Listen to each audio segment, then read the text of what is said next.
Welcome friends, कैसे हो आप सब लोग। उम्मीद करता हूं दोस्तों आप लोग सब ठीक होंगे। दोस्तों एसजीडी क्लासेस में फिर से आप लोगों का बहुत बहुत स्वागत है। दोस्तों लास्ट लेक्चर में हम लोगों ने किया था मेंसुरेशन का त्रिभुज का पार्ट किया था, पार्ट 1। उसी का पार्ट 2 लेकर आज मैं आप लोग के सामने हाजिर हूँ, जिसमें इसके कुछ इंपॉर्टेंट क्वेश्चन छूट रहे थे, जो वो क्वेश्चन मैं आपके इस पार्ट में कवर कराने वाला हूँ। ठीक है दोस्तों, तो जब तक अगर आप दोस्तों चैनल पर नए हैं तो प्लीज़ चैनल को सब्सक्राइब करें। अगर हमारा कंटेंट पसंद आता है दोस्तों तो कंटेंट को ज़्यादा से ज़्यादा दोस्तों में शेयर करें, कमेंट करें दोस्तों, और वीडियो को लाइक करना ना भूलें। ठीक है, और इसका पार्ट अगर 1 आपको देखना है, ठीक है, तो मैंने उसका पार्ट 1 इसका मैंने अपलोड कर दिया है, उसको आप देख लें। उसमें मैंने बेसिक सी जानकारी दी है। ठीक है, उसमें मैंने आपको सारे क्वेश्चन बिल्कुल बेसिक से कराए हैं। त्रिभुज क्या होता है, त्रिभुज कितने कितने तरीके के होते हैं और किस किस तरीके से उससे क्वेश्चन पूछे जाते हैं, लेकिन उससे आयतन से रिलेटेड, कुछ क्षेत्रफल से रिलेटेड, त्रिभुज के क्षेत्रफल से रिलेटेड कुछ क्वेश्चन बचे हुए हैं, जो क्वेश्चन मैं आपको इस पार्ट में कराने वाला हूँ। ठीक है, तो बिना किसी देरी के दोस्तों स्टार्ट करते हैं आज का अपना मेंसुरेशन के त्रिभुज का पार्ट 2। ठीक है, सबसे पहले हम लोग जान लेते हैं कि त्रिभुज का क्षेत्रफल। ठीक है, त्रिभुज का क्षेत्रफल निकालने के लिए, त्रिभुज का क्षेत्रफल निकालने के लिए एक फार्मूला होता है, जिस फार्मूले का यूज आप सभी त्रिभुजों में कर सकते हैं। एक सिंगल फार्मूला मैं आप लोग को लिखाने वाला हूँ और उसकी एक कंडीशन होती है। ठीक है, त्रिभुज का क्षेत्रफल निकालने के लिए हम लोग क्या करते हैं, 1/2 आधार गुणा ऊंचाई। ठीक है, इस फार्मूले से त्रिभुज का क्षेत्रफल बराबर 1/2 आधार गुणा ऊंचाई। आप किसी भी त्रिभुज का क्षेत्रफल निकाल सकते हैं, जबकि एक इसकी कंडीशन होती है। कंडीशन क्या होती है, जब ऊंचाई पता हो तब। ठीक है, जब ऊंचाई पता हो तब। ठीक है, इसकी एक कंडीशन होती है, जब त्रिभुज की ऊंचाई हमें पता हो तब हम किसी भी त्रिभुज में इस फार्मूला का यूज करके उसका क्षेत्रफल निकाल सकते हैं। ठीक है, ये तो हुई त्रिभुज के क्षेत्रफल की बात, सिंपल। ये तो हुआ हमारा 1। हमारा अगला एक फार्मूला है त्रिभुज, समबाहु त्रिभुज का क्षेत्रफल। ठीक है, समबाहु त्रिभुज का एक क्षेत्रफल जो आता है उसको हम किस तरीके से निकालते हैं।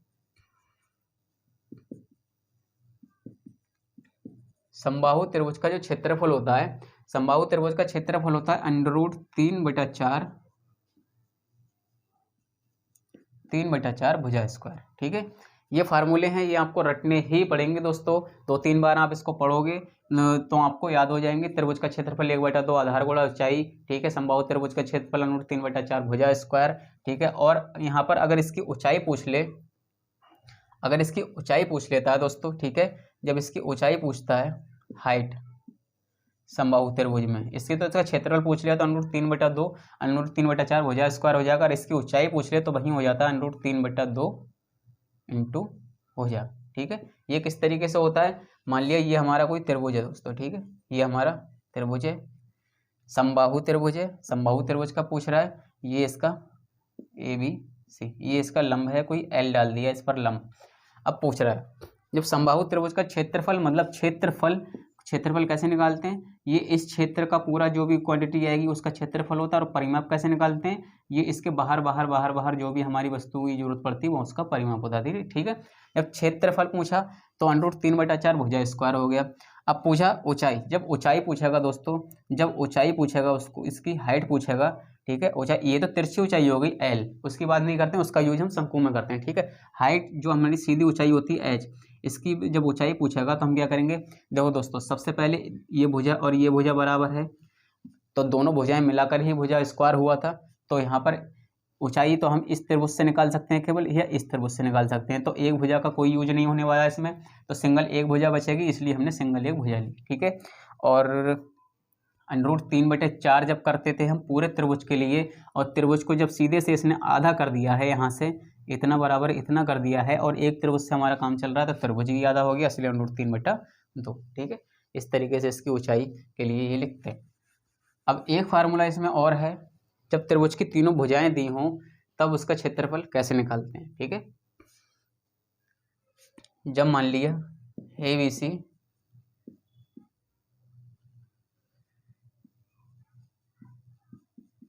ABC भुजाएं दी हों तो एक ये हो गया, एक ये ऊंचाई हो गई, एक ये हो गया 5।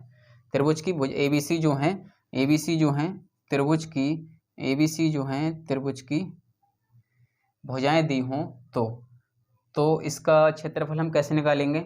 तो इसका क्षेत्रफल निकालेंगे हम, तो त्रिभुज का क्षेत्रफल निकालेंगे हम under root S minus A S minus B S minus C, ठीक है। Under root S minus A S minus B S minus C, जिसे हम हीरोन्स का फार्मूला भी कहते हैं, ठीक है। इसे हम हीरोन्स का फार्मूला भी कहते हैं। इस फार्मूले का यूज हम कैसे करते हैं? इसमें एस क्या होता है, ABC क्या होता है दोस्तों? यहाँ लिख देते हैं हम, जहाँ ABC त्रिभुज की, ABC त्रिभुज की भुजाएं तथा S क्या है?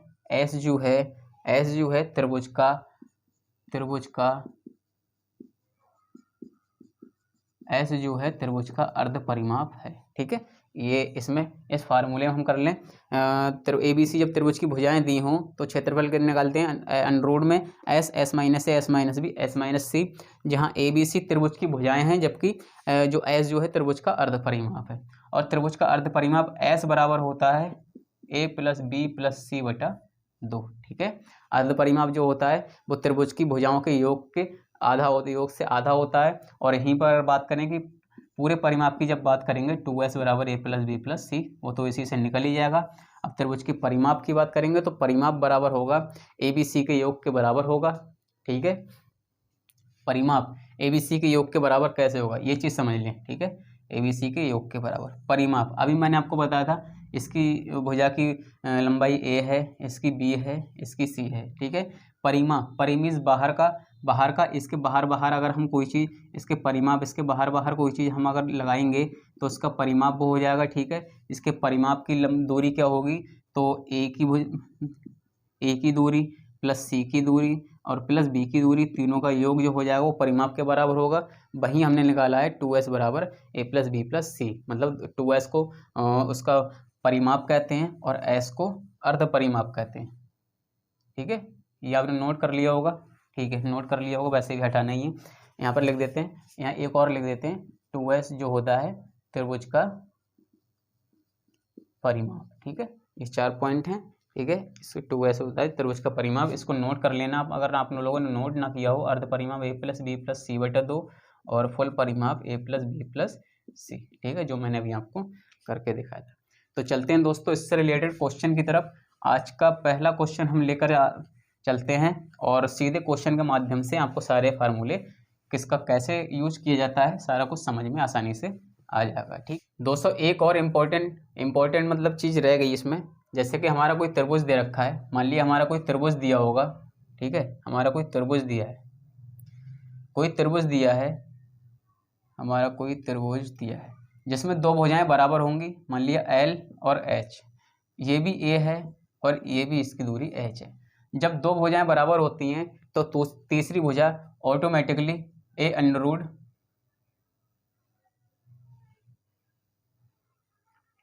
2 हो जाती है, ठीक है। अंडर रूट 2 जुड़ जाता है उसमें तीसरी भुजा ऑटोमेटिकली। इसके साथ ये चीज़ ऐसी भी हो सकती है, जब इसकी वैल्यू 5 है तो इसकी वैल्यू 5 है, जब दो भुजाएं बराबर होती हैं तो तीसरी भुजा जो भी कर्ण होगी तो A under root 5 5 under root 2 हो जाएगी, जो उसको हमने किया था A अंडर रूट 2 उसमें जुड़ जाता है 5 अंडर रूट 2।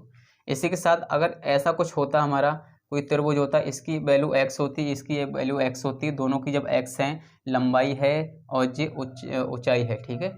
जब कर्ण की बात आती है, ये चीज़ को हमें ध्यान रखना है, लंबाई और ऊंचाई, ठीक है। जब ये कर्ण हो गया, ये h हो गई, लंबाई और ऊंचाई जब भी बराबर दी हो तो तीसरी भुजा जो कर्ण होती है, तो अगर x वैल्यू दी है तो x में, y वैल्यू दी है तो y में अंडर रूट 2 जुड़ जाता है, ठीक है। इस चीज़ का यूज हम लोग वर्ग, स्क्वायर और रेक्टेंगल, वर्ग और आयत में हम लोग करने वाले हैं। रेक्टेंगल और स्क्वायर में बहुत यूज होने वाला है इस चीज़ का, ठीक है। और इसमें भी त्रिभुज में भी कभी कभार पूछ लेता है, तो ठीक है। अब चलते हैं सीधे आज के पहले क्वेश्चन की तरफ दोस्तों। पहला क्वेश्चन है दोस्तों, किसी त्रिभुज का क्षेत्रफल 84 सेंटीमीटर स्क्वायर तथा आधार 14 सेंटीमीटर स्क्वायर है तो त्रिभुज की ऊंचाई ज्ञात कीजिए। क्षेत्रफल दे दिया है, ऊंचाई दे दी है, त्रिभुज की ऊंचाई ज्ञात कीजिए। और हमारा एक फार्मूला था त्रिभुज का क्षेत्रफल जो होता है 1/2 1/2 आधार गुणा ऊंचाई, मैंने आपको पहला ही फार्मूला बताया था, ठीक है, आधार गुणा ऊंचाई। अब क्षेत्रफल दे दिया है और आधार दे दिया है 14 सेंटीमीटर, ऊंचाई पूछ रहा है, ऊंचाई हम आसानी से निकाल सकते हैं, ठीक है, ऊंचाई हम आसानी से निकाल सकते हैं। क्षेत्रफल दिया 84 सेंटीमीटर, ठीक है, 1/2 आधार हमारा दिया है 14 सेंटीमीटर, ऊंचाई पूछ रहा है, इससे इसको काट देंगे सीधे, 2 सत्ते 14, ठीक है, ऊंचाई यहाँ से आ जाएगा 7 से इसको अगर काटेंगे 7 एकम 7, 7 दूनी 14, h बराबर 12 सेंटीमीटर, ठीक है। मेरे ख्याल से यहाँ आपको कोई दिक्कत परेशानी आने की ज़रूरत नहीं है, कैलकुलेशन इतनी हार्ड नहीं है, टफ भी नहीं है। तो बिना किसी देरी के चलते हैं अगले क्वेश्चन की तरफ। अगला क्वेश्चन है दोस्तों हमारा, अगला क्वेश्चन है किसी त्रिभुज के आधार की लंबाई दे रखी 15 मीटर तथा ऊंचाई दे रखी 12 मीटर, ठीक है। त्रिभुज के आधार की लंबाई 15 मीटर, ऊंचाई 12 मीटर, किसी दूसरे त्रिभुज का क्षेत्रफल इसके क्षेत्रफल का 2 गुना है, तो पहले हमें इसका क्षेत्रफल ज्ञात करना पड़ेगा, तथा त्रिभुज के आधार की लंबाई 20 मीटर तो ऊंचाई ज्ञात कीजिए। मतलब दूसरे त्रिभुज की आधार की लंबाई दे रखी 20 मीटर, इसकी ऊंचाई पूछ रहा है और क्षेत्रफल क्या पूछ रहा है, पहले त्रिभुज का जो क्षेत्रफल जो निकलेगा उसका ये दूसरे त्रिभुज का क्षेत्रफल 2 गुना है, ठीक है। तो पहले त्रिभुज का क्षेत्रफल निकालने हैं, क्षेत्रफल बराबर 1/2 आधार गुणा ऊंचाई, ठीक है। दोस्तों मैंने आपको जब ये फार्मूला लिखवाया था डायरेक्ट मैंने लिखवाया था आपको त्रिभुज का क्षेत्रफल, ठीक है, आपको लिखवाया था त्रिभुज का क्षेत्रफल बराबर 1/2 आधार गुणा ऊंचाई, इस तरीके से लिखवाया था।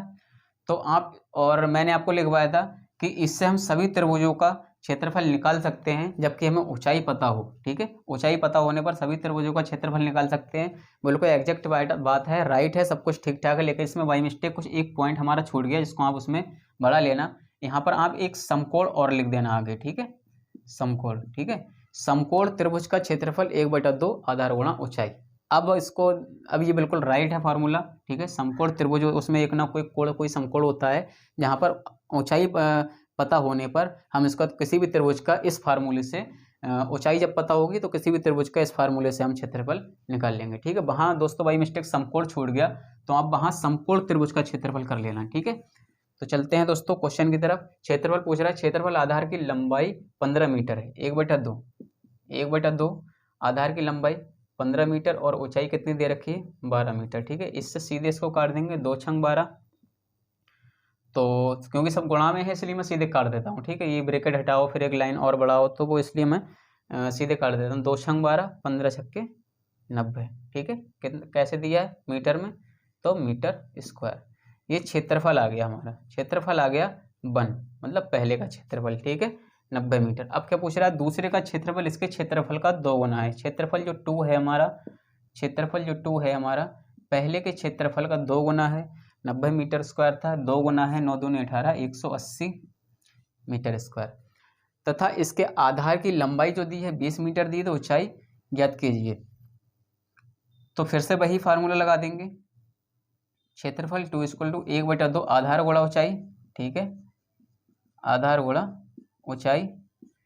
तो क्षेत्रफल 2 हमारा कितना निकल कर आया है 180, 1/2 क्या दिया है, तो इसके आधार की लंबाई 20 मीटर है, आधार की लंबाई 20 मीटर है और गुणा ऊंचाई पूछ रहा है।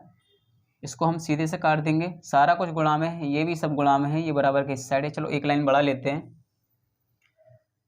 ये तो हम सीधे काट देंगे, 2 एकम 2, 2 दशावन 20, ठीक है, 10h 120 = 10h। इस जीरो से ये जीरो काट देंगे कि बराबर के दूसरे साइड है, तो ऊंचाई हमारी आ गई 18 मीटर में दे रखा है, 18 मीटर, ठीक है।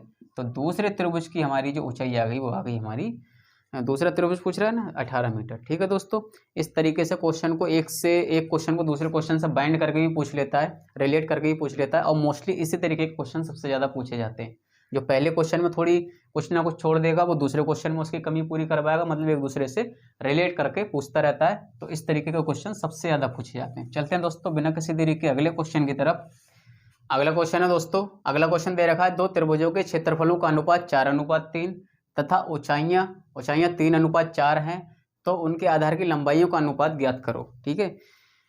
मेरे अकॉर्डिंग इस टॉपिक का वेरी मोस्ट इंपॉर्टेंट क्वेश्चन, ठीक है। ऐसा क्वेश्चन जो क्वेश्चन आपको एग्जाम में मिलना ही मिलना है, ठीक है। इस तरीके का क्वेश्चन दो त्रिभुजों से रिलेटेड दे दिया है, पूछा है 2 त्रिभुजों के क्षेत्रफलों का अनुपात, अनुपात मतलब क्षेत्रफल 1/, क्षेत्रफल 2, ठीक है। इस तरीके से ही तो अनुपात निकालते हैं, क्षेत्रफल 1/, क्षेत्रफल 2, ठीक है। अनुपात का मतलब बटे में, तो आपको पता होना चाहिए दो त्रिभुजों के क्षेत्रफलों का अनुपात। त्रिभुज का क्षेत्रफल, सबसे पहले क्षेत्रफल लिखेंगे हम, क्षेत्रफल 1/, क्षेत्रफल 2। क्षेत्रफल के लिए क्या लिखते थे हम, 1/2, क्षेत्रफल हमारा क्या होता है 1/2 आधार गुणा ऊंचाई, ठीक है। अब मैं ए और एच की फॉर्मेट में लिखूंगा, ठीक है, आगे से काफ़ी टाइम वेस्ट हो रहा है इसमें। और क्षेत्रफल 2 1/2 आधार गुणा ऊंचाई, ठीक है, यही दे रखा है। क्षेत्रफल 1/, क्षेत्रफल 2। अब क्या दे रखा है, अब यहाँ से हम देख लेंगे, कुछ सॉल्व करने का है, कुछ सॉल्व करने का होगा तो सॉल्व कर देंगे। और जैसे कि 1/2 ऊपर भी है और 1/2 नीचे भी है, तो इसको तो हम काट देंगे, ठीक है, सबसे पहले। और दूसरी कंडीशन इसमें क्या अप्लाई करेंगे, क्षेत्रफलों का जो अनुपात दिया हुआ है, क्षेत्रफलों का जो अनुपात दिया हुआ है वो है 4:3। तो क्षेत्रफलों की जगह पर क्षेत्रफलों का अनुपात, इसका ही मतलब अनुपात और इसका भी मतलब अनुपात, ठीक है, रख दिया। ऊपर बचा आधार गुणा ऊंचाई, आधार 1 गुणा ऊंचाई 1, आधार 2 गुणा ऊंचाई 2। इसको नहीं काट देना कहीं, ये दो अलग अलग त्रिभुजों की बात चल रही है। अब क्या दिया है, ऊंचाइयों का अनुपात दिया है 3:4, ऊंचाइयों का अनुपात दिया है 3:4, तो उनके आधार की लंबाइयों का अनुपात पूछ रहा है। ऊंचाइयों का अनुपात दिया है 3:4, गुणा में है, आगे पीछे कर लो, कोई फर्क नहीं पड़ने वाला। 3:4 मतलब 3/4 गुणा, अब क्या बचा, आधार 1 अपन आधार 2। बहुत ही धीरे धीरे आराम से समझेंगे क्वेश्चन को, ठीक है, कोई मिस्टेक रहनी नहीं चाहिए। अब आधार क्या पूछा है, तो उनके आधार की लंबाइयों का अनुपात ज्ञात करो। तो ये अगर इन दोनों के बीच का अनुपात हम निकाल देंगे, इन दोनों के बीच का, तो वो अनुपात हमें पता लग जाएगा, आधारों का अनुपात, ठीक है।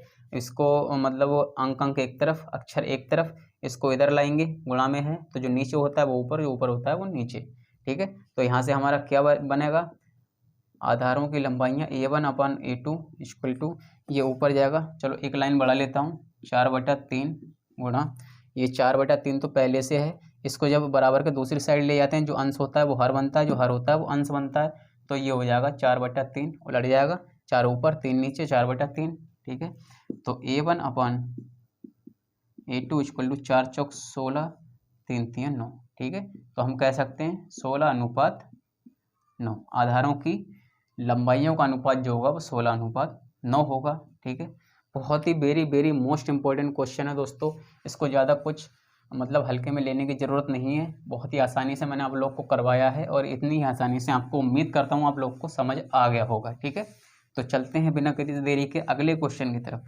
हमारा अगला क्वेश्चन है, त्रिभुज की भुजाओं का अनुपात दे रखा है 3:4:5 तथा क्षेत्रफल दे रखा है 216 सेंटीमीटर स्क्वायर, तो पूछ रहा है त्रिभुज का परिमाप ज्ञात करो। दोस्तों मैंने आपको टेम्पलेट्स बताए थे, अगर आप देखेंगे त्रिभुज की भुजाओं का अनुपात दे रखा है तथा क्षेत्रफल 216 सेंटीमीटर स्क्वायर दे रखा है, तो त्रिभुज का क्षेत्रफल इसी से तो हम कुछ ना कुछ निकाल सकते हैं। त्रिभुज का क्षेत्रफल 1/2 आधार गुणा ऊंचाई, ये तो फार्मूला था हमारा, आधार गुणा ऊंचाई, क्षेत्रफल 1/2 आधार गुणा ऊंचाई।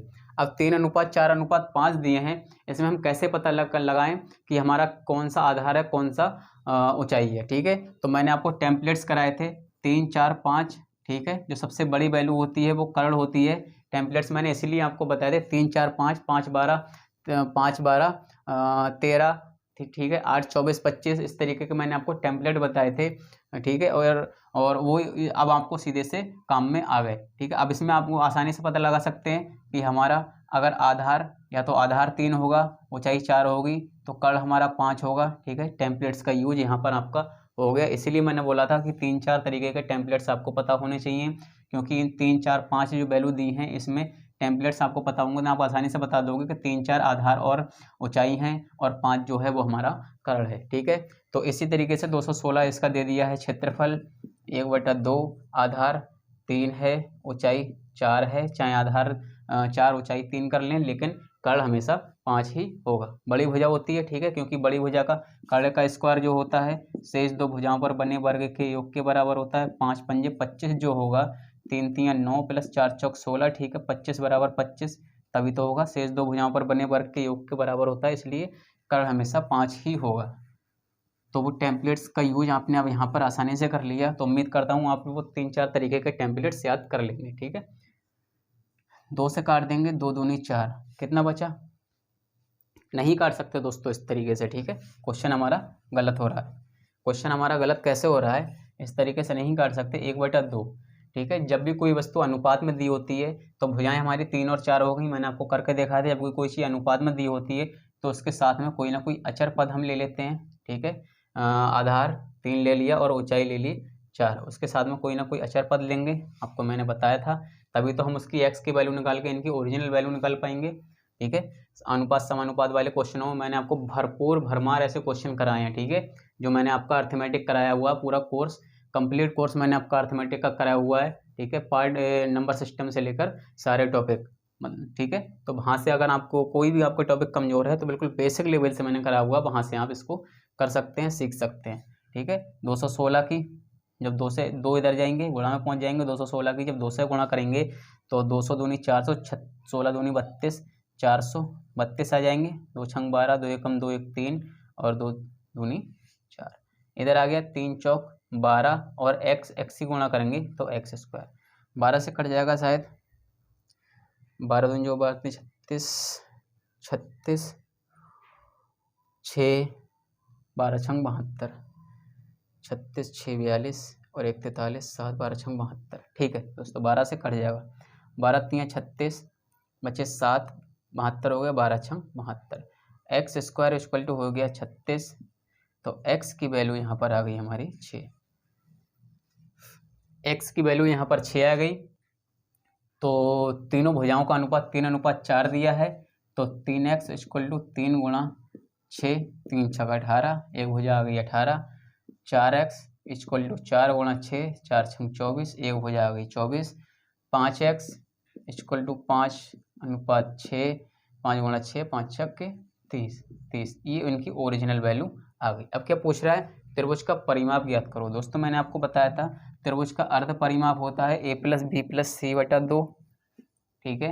और त्रिभुज का परिमाप होता है 2s = a + b + c। a + b + c की वैल्यू लगा देंगे, 18 24 30, ठीक है।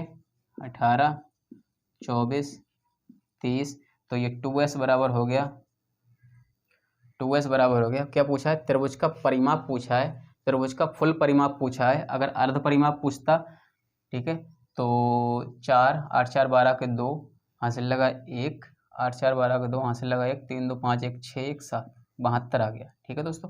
24 और 20 30 50, 54 54 8 4 12 62 10 72, ये होगा उसका परिमाप, ठीक है। अब मैं क्या कह रहा था दोस्तों, अभी अगर उसका अर्ध परिमाप पूछा होता तो हम इस 2 से इस 72 को काट देते, 36 आ जाता, लेकिन उसका फुल परिमाप पूछा है, केवल त्रिभुज का परिमाप। त्रिभुज का परिमाप टोटल परिमाप होता है 2s, ठीक है, इसलिए उस 2 से 72 को नहीं काट सकते, ठीक है।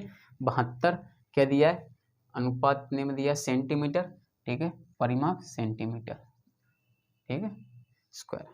चलते हैं दोस्तों बिना किसी देरी के अगले क्वेश्चन की तरफ। उम्मीद करता हूँ दोस्तों आपको क्वेश्चन ये समझ आया होगा, ठीक है दोस्तों। अगला क्वेश्चन है, किसी त्रिभुजाकार खेत की भुजाएं क्रमशः 5 12 13 मीटर हैं। इस खेत में 9 रुपये प्रति वर्ग मीटर की दर से फसल काटने का खर्च ज्ञात करो, ठीक है भाई। फिर वही बात आ गई दोस्तों टेम्पलेट्स की, जो आपने आपको बताया था 3 4 5 7 3 4 5 5 12 13 7 24 25, ठीक है, वो टेम्पलेट, फिर वही टेम्पलेट्स का यूज हो गया। तीनों भुजाएं दे रखी 5 12 13, लेकिन अब इसमें त्रिभुजाकार है तो सीधी सी बात है ये एक त्रिभुज होगा, ठीक है। ऐसा कोई खेत होगा त्रिभुजाकार। अब इसमें हमें नहीं पता कौन सी भुजा आधार है, कौन सा लंब है, कौन सा कर्ण है, ठीक है। तो हम इसको 5 12 13 टेम्पलेट्स होते हैं। अगर हम देखें, अगर सबसे बड़ी भुजा जो होती है वो कर्ण होती है, एक आधार होती है और एक लंब होती है, ठीक है। तो इसको कैसे करके ध्यान देंगे, 5 12 13 टेम्पलेट्स अगर आपको याद होंगे तो सीधे आप कर देंगे, क्योंकि आप पहले भी इसका यूज कर चुके होंगे। 13 13 में 169, कर्ण पर बना वर्ग, 5 पंजे 25, 12 12 में 144, ठीक है। ये भी 169 होगा, ये भी 169 होगा, ठीक है। तो इस तरीके से हम आधार और लंब निकाल देते हैं। तो हम देखते हैं किसी त्रिभुजाकार खेत की भुजाएं इतने सेंटीमीटर हैं, तो हम इसमें कह सकते हैं कि ये हमारा लंब हो गया और ये आधार हो गया, ठीक है, और ये हमारा कर्ण हो गया। अगर हमें टेम्पलेट्स याद हैं, उसका सही यूज हमने किया हुआ है जब, ठीक है। इतने मीटर हैं, इस खेत में 9 रुपये प्रति वर्ग मीटर की दर से फसल काटने का खर्च बताओ। 9 रुपये प्रति वर्ग मीटर की फसल दर से फसल काटने का खर्च हम जब भी निकाल सकते हैं, पहले हम त्रिभुज का क्षेत्रफल निकाल लें। ठीक है, त्रिभुज का जो क्षेत्रफल होगा, जो खेत का एरिया जो होगा उसके पूरे का उसका क्षेत्रफल निकाल लें पहले। उसमें क्षेत्रफल मतलब कितनी फसल उसमें है। त्रिभुज का क्षेत्रफल निकालने के लिए क्या करेंगे, क्षेत्रफल बराबर 1/2 आधार गुणा ऊंचाई। ठीक है, इसी इन दो फॉर्मेट की वजह से हमें आधार और ऊंचाई की जरूरत पड़ी, जिसके लिए मैंने आपको बोला था कि टेम्पलेट्स आप याद कर लें। ठीक है, तो 1/2 आधार, इसमें से आधार है हमारा 12, ऊंचाई है 5। ठीक है, तो 6 2 छंग 12। ठीक है, 6 पंजे 30, 2 छंग 12, 6 पंजे 30। क्षेत्रफल हमारा आ गया 30 मीटर स्क्वायर। क्षेत्रफल आ गया हमारा 30 मीटर स्क्वायर। और क्या पूछ रहा है, इस खेत में 9 रुपये प्रति वर्ग मीटर, क्षेत्रफल है 30 मीटर वर्ग मीटर है और 9 रुपये प्रति वर्ग मीटर का इसका खर्चा है। तो खर्चा बराबर, खर्चा निकाल देंगे जो कि हमारा क्षेत्रफल है और उसका 9 रुपये प्रति वर्ग मीटर की दर से खर्चा है। 9 × 27 270। ठीक है, 270 रुपये का उसका खर्चा आएगा। ठीक है, बहुत ही बेहतरीन क्वेश्चन है। इस क्वेश्चन को मैं ऐसे नहीं करके मैं अपने हिसाब से अगर आपको कराऊं, आप चाहें तो इस तरीके से कर लें, नहीं तो इस क्वेश्चन को करने का सीधा सा सिंपल तरीका है, खर्चा बराबर भाव गुणा मात्रा। ठीक है, इसमें हम कैसे करते हैं, सबसे पहले हम भाव निकालते हैं। भाव कितना दिया है, भाव दिया है इस खेत में 9 रुपये प्रति वर्ग मीटर की दर से फसल काटने का खर्च, फसल काटने का खर्च मतलब जो दिया है, भाव कितना दिया है 9 रुपये प्रति वर्ग मीटर की दर से। और मात्रा क्या दी है, मात्रा निकालने के लिए मतलब टोटल वो खेत में कितनी क्वांटिटी है, कितनी बीच में फसल है, किस एरिया में फसल है, तो उसका क्षेत्रफल निकालेंगे। तो क्षेत्रफल हम यहीं रख देते हैं 1/2। ठीक है, आधार गुणा ऊंचाई 12 × 5। ठीक है, तो हम क्या करते थे, 2 छंग 12, 6 पंजे 30, 9 × 27 270 रुपये। ठीक है, तो हम यहाँ पर फिर सीधे से 2 लाइन में क्वेश्चन कर देते हैं। ठीक है, तो पहले आपको ये जो जानना जरूरी है, फिर खर्चा बराबर भाव गुणा मात्रा उस वाले उस पोर्शन पर हम लोग बाद में ध्यान देंगे, पहले हम बेसिक करना जरूरी है। ठीक है, चलते हैं दोस्तों अगले क्वेश्चन की तरफ। किसी समबाहु त्रिभुज की प्रत्येक भुजा 8 सेंटीमीटर, इसका क्षेत्रफल ज्ञात करो। ठीक है, समबाहु त्रिभुज का मैंने आपको क्षेत्रफल लिखवाया है, केवल फार्मूला बेस्ड क्वेश्चन है और इस तरीके का क्वेश्चन बार बार रिपीटेड होते हैं। ठीक है, इसलिए इस तरीके के क्वेश्चन जरूरी है।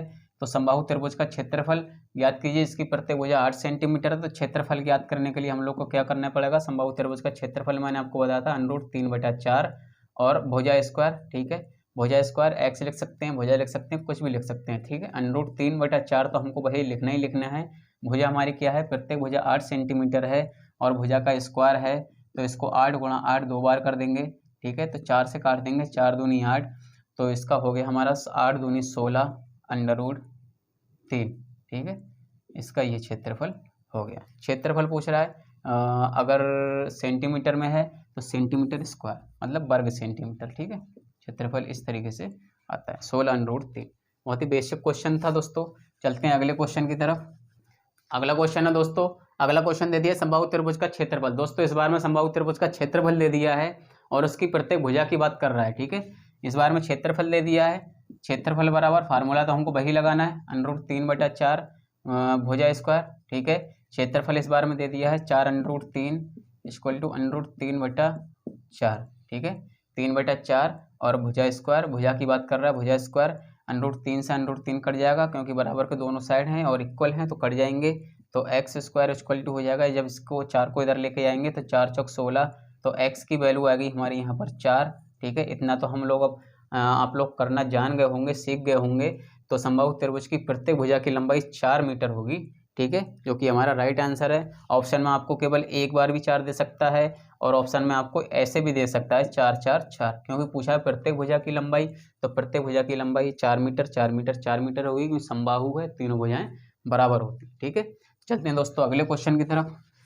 इस बार में क्वेश्चन का पोर्शन बदल दिया है दोस्तों। इस बार में क्वेश्चन ने पूछा है समबाहु त्रिभुज की प्रत्येक भुजा 2 √3 सेंटीमीटर है, तो इसकी ऊंचाई ज्ञात कीजिए।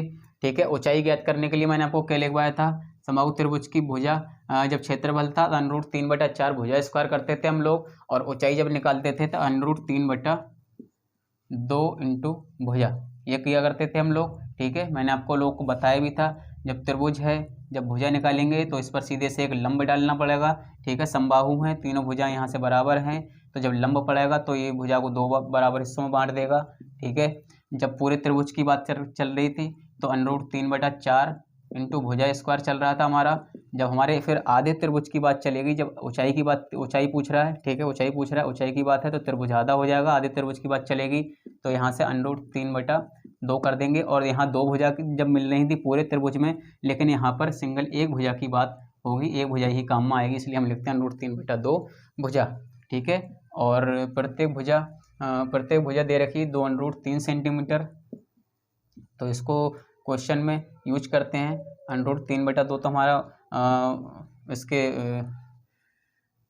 हमारा है ही फार्मूला, ठीक है, √3/2, और भुजा की वैल्यू दी है 2√3, ठीक है। 2 से 2 काट देंगे और √3 की जब गुणा करेंगे तो √ से √ कैंसिल हो जाता है, 3 मीटर में है, सेंटीमीटर में है, तो ऊंचाई उसकी हो जाएगी 3 सेंटीमीटर, जो कि राइट आंसर है, ठीक है।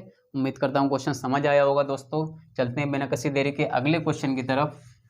दोस्तों हमारा अगला क्वेश्चन है, क्वेश्चन दिया है त्रिभुज की तीनों भुजाओं की लंबाइयाँ क्रमशः 8 सेंटीमीटर, 11 सेंटीमीटर, 13 सेंटीमीटर हैं, तो त्रिभुज का क्षेत्रफल ज्ञात करो। दोस्तों उस टाइप क्वेश्चन में दिया था त्रिभुज के तीनों भुजाओं की लंबाइयाँ अनुपात में दी थी, तो हमने कोई x करके माना था, लेकिन यहाँ पर लंबाइयाँ जो हैं ABC वो सीधे सीधे पूरी क्वांटिटी में दे रखी हैं, अनुपात में नहीं दी हैं, तो उसको सीधे सीधे हम उसकी वो वैल्यू लिख देंगे ABC = 13, ठीक है। तो जब मैंने आपको एक फार्मूला भी लिखवाया था कि त्रिभुज की तीनों भुजाएं जब दी हों तो त्रिभुज का क्षेत्रफल कैसे निकालते हैं, ठीक है। क्षेत्रफल निकालने के लिए क्या करते थे हम लोग, √S S - A S - B S - C इसका यूज करते थे, जिससे हीरोन्स का फार्मूला कहते हैं, ठीक है। इस फार्मूले को भी कभी कभी पूछ लेता है कि ये फार्मूला किस नाम से जाना जाता है, तो हीरोन्स का फार्मूले के नाम से जाना जाता है। तो दोस्तों यहाँ पर हम ABC दिख रहा है हमको, ABC के सीधे वैल्यू लगा देंगे, लेकिन S भी तो दिख रहा है, S को कहाँ से निकाल लें, तो मैंने आप लोग को बताया था S होता है त्रिभुज का अर्ध परिमाप, जिनका यूज हम करते हैं A + B + C/2, ठीक है। त्रिभुज का अर्ध परिमाप निकालने के लिए, A + B + C जो भुजाएं होती हैं उसका बटा 2 कर देते हैं, मतलब आधा कर देते हैं भुजाओं का योग करके, तो 8 + 11 + 13/2, इसको जोड़ेंगे, 13 × 1 = 14, 10 × 24, 8 = 32/2 हो जाएगा, तो यहाँ से ये निकल कर आ जाएगा 16 सेंटीमीटर स्क्वायर, इसका अर्ध परिमाप, मतलब S की वैल्यू निकल कर आ गई 16। सीधे से फार्मूले में फिट कर देंगे हम लोग यहाँ से और क्वेश्चन को सॉल्व कर लेंगे। 16 - 8 16 - 11 16 - 13 है लास्ट, हाँ 13, ठीक है। यहाँ से हम लोग कर देंगे, क्योंकि सारा कुछ गुणा में है, √ में वही लेकर चलेंगे। 16 गुणा 16 में से 8 गए 8, गुणा 16 में से 11 गए 5, गुणा 16 में से 13 गए 3। दोस्तों जरूरी नहीं है कि हम इसकी सारे मतलब पॉइंटों की, उनके अंकों की गुणा कर दें और √ में रहने दें। अगर बाई चांस कोई ना कोई पोर्शन बाहर निकाल के उसने ऑप्शन दिया हो, तब भी हमें वही करना पड़ेगा, तो क्यों ना हम उससे कुछ ना कुछ बाहर निकालना पड़ेगा, क्यों ना हम उसको यहीं से निकाल दें, जो हमें दिख रही है पोजीशन, इसकी पोजीशन दिख रही है, हम उसका क्या करने वाले हैं, इसको हम 4 का स्क्वायर कर लें, 4 × 4 = 16 होता है, ठीक है। इसको हम 2 का स्क्वायर × 2 कर लें, 2 दूनी 4 दूनी 8 होता है, ठीक है। कोई फर्क पड़ा नहीं पड़ा, और गुणा में 5 हैं और 3 हैं, ठीक है। तो यहाँ से हमारा क्या निकल कर आ जाएगा बाहर, यहाँ से हमारा बाहर निकल कर आ जाएगा, एक 4 आ जाएगा, एक 2 आ जाएगा। यहाँ से हमारा एक 4 निकल कर आ जाएगा बाहर, एक 2 आ जाएगा, और √ में क्या क्या बचने वाला है हमारा, 2 × 5 × 3, ठीक है, √ में। तो यहाँ से हमारा फिर क्या होगा, 4 दूनी 8 √ 5 दूनी 10 × 30 सेंटीमीटर में है, तो सेंटीमीटर स्क्वायर, ये इसका क्षेत्रफल आने वाला है, ठीक है। तो दोस्तों इस तरीके से इस क्वेश्चन को करते हैं, बहुत ही बेहतरीन क्वेश्चन है दोस्तों। उम्मीद करता हूँ क्वेश्चन समझ आया होगा। चलते हैं बिना किसी देरी के अगले क्वेश्चन की तरफ। दोस्तों हमारा अगला क्वेश्चन है, किसी समबाहु त्रिभुज की ऊंचाई दे रखी है √ 6 सेंटीमीटर, तो इसका क्षेत्रफल ज्ञात कीजिए, ठीक है। बहुत ही अच्छा क्वेश्चन है दोस्तों। किसी समबाहु त्रिभुज की ऊंचाई दे रखी है √ 6 सेंटीमीटर, तो उसका क्षेत्रफल पूछ रहा है। तो ऐसे क्वेश्चन को सॉल्व करने के लिए सबसे पहले हम लोग को देखना होगा कि क्षेत्रफल पूछ रहा है, तो क्षेत्रफल होता है समबाहु त्रिभुज का क्षेत्रफल √3/4, ठीक है, √3/4 भुजा स्क्वायर। अब यहाँ पर भुजा तो कहीं दी नहीं है दोस्तों, हमें केवल ऊंचाई दे रखी है, और क्षेत्रफल के लिए हमें भुजा की जरूरत पड़ेगी। तो ऊंचाई के लिए मैंने आपको एक फार्मूला लिखवाया था, ऊंचाई बराबर √3/2 इंटू भुजा, ठीक है। इस तरीके का कोई फार्मूला लिखवाया था। यहाँ से ऊंचाई हम लिख देंगे √6 बराबर √3/2 इंटू भुजा। ठीक है, इस तरीके से जब अनरूट के अंदर और अनरूट के अंदर जो मतलब कोई अंक दिए होते हैं इसको सीधे से काट देते हैं तो ये √2 बचेगा, 3 दूनी 6 होता है। ठीक है, तो भुजा यहाँ से हमारी निकल कर आ जाएगी 2√2। 2√2 सेंटीमीटर में है तो सेंटीमीटर। ठीक है, ये हमारी भुजा निकल कर आ गई। इस चीज़ का अगर आपको नहीं कर सकते, नहीं जानते आप लोग √6 तो इसका डिवाइड √3 इंटू 2 इस तरीके से हो जाएगा। भुजा निकालेंगे तो ये उलट जाएगा। तो आपने देखा होगा कि हम परिमेयकरण करते थे, नीचे जो भी चीज़ अंडरूट में हुआ करती थी उसका। ठीक है, तो अंडरूट में जब 3 छक 18 इंटू 2 अपॉन √3 की 3, इसको हम देखें तो ये 3 बाहर निकल जाएगा इसमें से। चलो एक लाइन बढ़ा लेता हूँ, 3 3 9 दूनी 18 और गुणा 2 बाहर चल ही रहा है, गुणा 3। 18 को अगर हम इस तरीके से लिख लें कोई मतलब दिक्कत परेशानी नहीं है ना।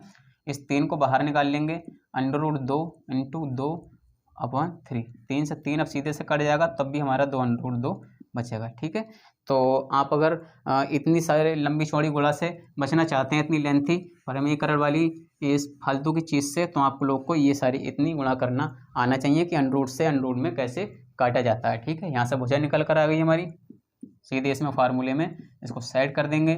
भुजा की जगह पर है 2√2 का होल स्क्वायर। ठीक है, √3/4 ये तो हमारा है ही गुणा में, और 2 दूनी 4 हो जाएगा, स्क्वायर है और स्क्वायर इसका रूट है, स्क्वायर से रूट कट जाएगा, 2 बचेगा, 4 से 4 कट जाएगा, ये आ गया हमारा 2√3 सेंटीमीटर है, सेंटीमीटर स्क्वायर। यही इसका हमारा राइट आंसर है। ठीक है दोस्तों, तो उम्मीद करता हूँ दोस्तों आपको सेशन पसंद आया होगा। और इसी के साथ मेंसुरेशन का जो हमने फर्स्ट पार्ट लिया था उसमें मैंने जो त्रिभुज कराया था, पार्ट फर्स्ट में त्रिभुज कराया था और इसका ये पार्ट सेकंड है। ठीक है, तो दोस्तों उम्मीद करता हूँ ये सेशन आपको अच्छे से समझ आए होंगे दोनों सेशन। ठीक है, तो मिलते हैं दोस्तों किसी नेक्स्ट लेक्चर में। और अब मैं मेंसुरेशन का अगला टॉपिक कराऊंगा रेक्टेंगल एंड स्क्वायर। ठीक है, आयत और वर्ग दोनों दोस्तों मिक्सअप करके कराऊंगा, क्योंकि दोनों क्वेश्चन रिलेट करके एक दूसरे से उसमें क्वेश्चन पूछे जाते हैं, तो मैं भी मतलब दोनों टॉपिक को एक दूसरे से रिलेट करके ही आपको पढ़ाऊंगा।